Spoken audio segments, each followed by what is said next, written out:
জাতীয় নাগরিক পার্টির উত্তরাঞ্চলের মুখ্য সংগঠক সার্জিস আলম বলেছেন, খুনি হাসিনা ক্ষমতায় টিকে থাকার জন্য আমার হাজারো ভাইকে খুন করতে দ্বিধা করেনি। অনেক ভাই রয়েছে যাদের হত্যার পর কোথায় তাদের লাশ নিয়ে গিয়েছে সেটা এখনো খুঁজে পাওয়া যায়নি। এই ঘটনা আমরা শাপলাতে দেখেছিলাম। শত শত লাশ খুনি হাসিনা ফেলেছিল, কিন্তু লাশগুলো কোথাও পাওয়া যায়নি। মঙ্গলবার সকাল 10টার দিকে রাজধানীর রায়ের বাজার বধ্যভূমিতে ছাত্র জনতার অভ্যুত্থানে শহীদদের কবর জিয়ারত ও দোয়া মোনাজাত শেষে সাংবাদিকদের একথা বলেন তিনি। সার্জিস বলেন, আমরা রাজপথে ছিলাম।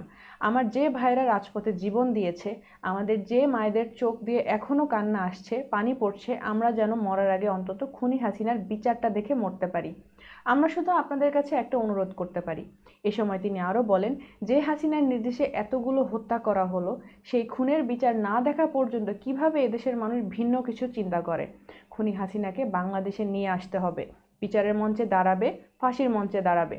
শেখ হাসিনা ও আওয়ামী লীগের বিচার না হওয়া পর্যন্ত বাংলাদেশের কোনো মানুষ, কোনো রাজনৈতিক দল ভুল করেও যেন অন্য কোনো কিছু চিন্তা না করে।